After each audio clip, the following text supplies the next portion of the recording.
Elolvastuk az Éhezők viadala második kötetét, és megnéztük a második filmet is. És erről fogunk egy kicsit beszélgetni ma.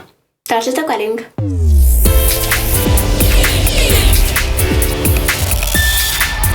Sziasztok! Üdvözlünk benneteket ismét a Two Generations csatornáján, ahol a legjobb filmekről és könyvekről beszélünk, két különböző generáció szemszögéből. Az Éhezők viadala első részéről már beszéltünk, ma pedig szeretnénk egy kicsit a második részről beszélni, ami egy kicsit sötétebbre sikerült, de ugyanakkor egy kicsit jobbra is, mint az első, szerintünk. Igen, az általános infókat, hogyha meg szeretnétek nézni, akkor az i-betűre kattintva megtaláljátok az első videónkat. Történet! Nagyon röviden összefoglalva a történet annyi, hogy az első Éhezők viadala után Katniss és Peeta, valamint a csapatuk meglátogatják a körzeteket egy ilyen győzelmi körút alkalmával.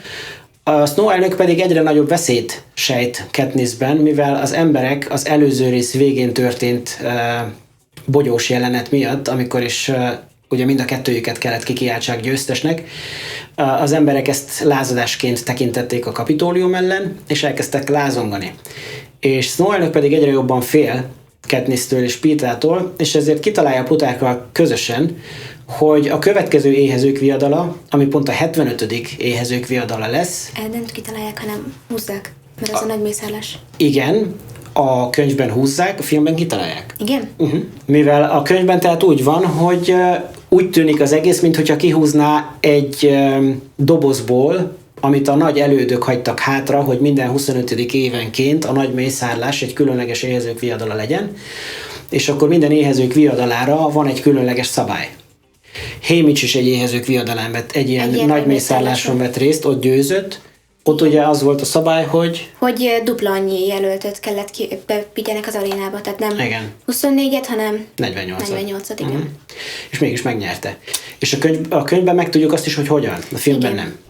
Azért az eléggé durva, hogy a 48-ból egy ember nyert, és az pont Haymitch volt.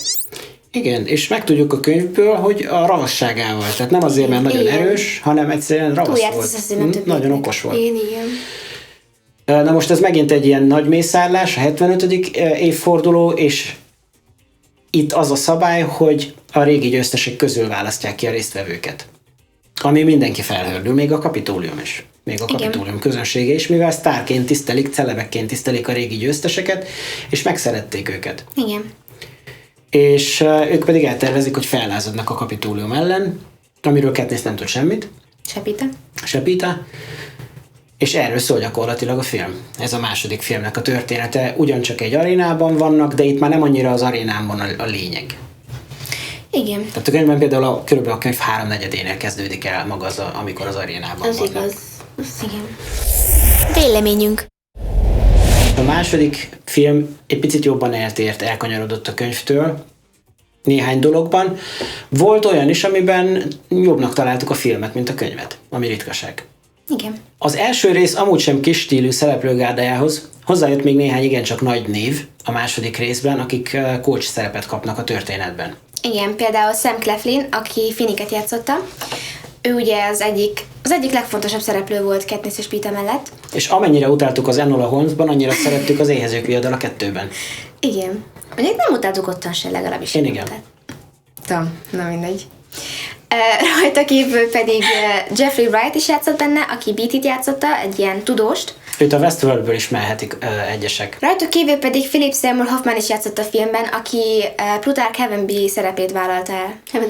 Heavensby. Elég bonyolult karakter, zseniálisan hozta a figurát szerintem. Kicsit olyan Piton professzor karakter, szerintem. Nagyon tetszett az, hogy nem csatlakozott a Kapitóliumnak a színpompás, hivalkodó frizuráihoz, meg öltözékéhez, hanem ő mindig feketében volt, mindig ilyen egyszerű volt. Ezzel már úgy az elején sugallta, hogy ő nem igazán sokat ad a Kapitólium magamutogatására. Hogy hívták az első játékmestert amúgy? Mert az meg pont az ellentéte volt, az is úgy nézett ki. Seneca Crane. Az igen.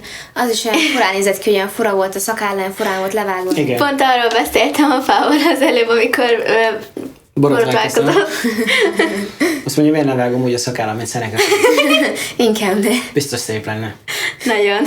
Érdemes megemlíteni, hogy a zenéje is nagyon jó volt. James Newton Howard szerezte a zenéjét az Éhezők viadala második részének, aki többek között olyan óriás hollywoodi blockbustereknek a zenéjén dolgozott, mint például a Batman Sötét lovag, Hans Zimmerrel közösen. Fantasztikus volt. És kreált egy ilyen nagyon egyedi fő címzenét tulajdonképpen, egy ilyen fő témát, ami nekem nagyon tetszett. Könyv versus film. Az egyik különbség a könyv és a film között az a Gail megkorbácsolásának az oka. Mi volt a könyvben? Elkapták, amikor el akart adni egy pulykát, és ezért korbácsoltak. A filmben meg megpróbált megvédeni egy nőt a békeőröktől. Tehát valakit meg akart védeni, és ezért És korbácsolták. megtámadta egy békeőrt.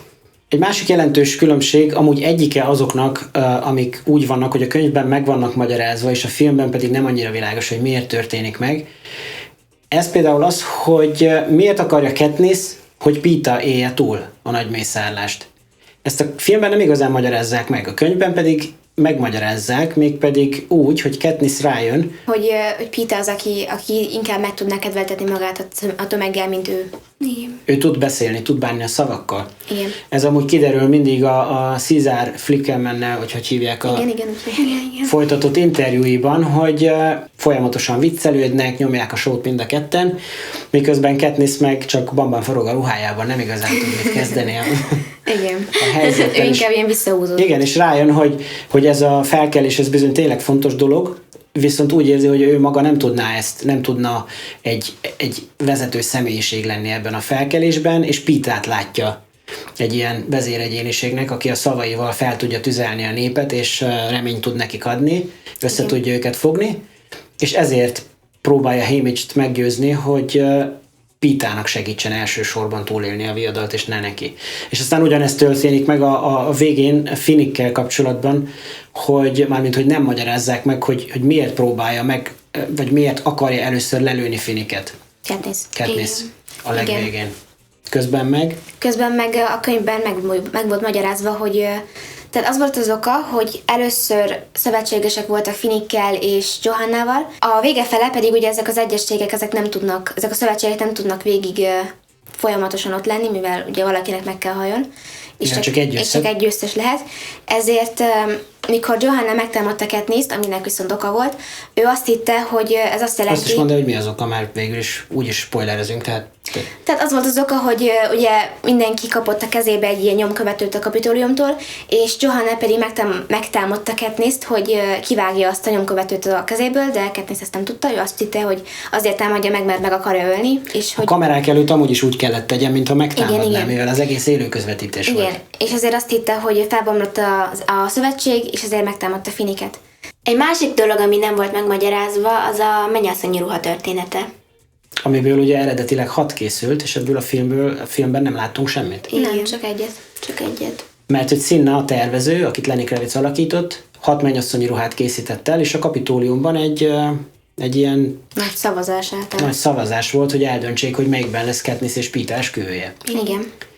És Snow elnök kényszerítette Katnisst, hogy a nyertes ruhában menjen majd a viadalt megelőző interjúra. Ezzel meg akarta alázni, de pont az ellenkezője sült ki belőle, igen. Köszönhetően Cinnának, aki átalakította a ruhát, és átalakult fecsegő poszátává, mikor forgott egyet benne. Tehát elkezdett forogni, és akkor a ruha lángra kapott, mint az előző ruhái, és akkor ahelyett, hogy csak a láng csak ott alól kicsit táncoljon, ahelyett az egész ruha elkezdett égni, és mikor leégett, akkor egy fecsegő poszát a ruha volt. Átalakult. Amiért később Cinnát meg is ölték. Volt-e kedvenc részletek? Nekem az volt a kedvenc részem, amikor megtalálták, vagy hogy kitalálták, hogy az egész sziget igazából egy óra. Neked, Nóri? Nekem talán az volt a kedvencem, amikor bejöttek azokon a lovaskocsikon a főtérre. És mikor volt ott a zene a háttérben, az nagyon magány volt. Ami ilyen római gladiátor aréna-szerű bevonulás volt a lovaskocsikkal. Igen. Engem pedig, ami legjobban megfogott, az a 11. körzetben tett látogatások. Tehát nekem konkrétan a hideg futkározott a hátamon. Igen. Annyira megható volt, és annyira jól meg volt csinálva az a rész. Amikor a 11. körzetben, ahol ugye Ruta született, ott tettek látogatást, és amikor főbelőtték azt az öreget, aki legelőször felmutatta nekik a lázadók jelét. Igen. Nekem kicsodulték könnyen. Nekem is. Értékelésünk. Szilvi, könyv, film? Én a könyvnek 10-est adok, nekem nagyon tetszett a könyv, és a filmnek annak is egy 10-est. Nori? Én is. Mind a kettőnek? Igen, így. Én is. Én is mind a kettőnek 10-est adok. Nagyon örülök, hogy a kameraremegést kivették belőle. Igen. Tehát nem Igen. volt már benne, mint az első részben volt az a nagyon sok kézikamerás, remegős rész. Itt már nem volt az. Az elsőben passzolt, a másodikban nem passzolt. Nem. Igen, de nagyon jó, jó, volt. nagyon jó volt, nagyon jól megcsinálták szerintem.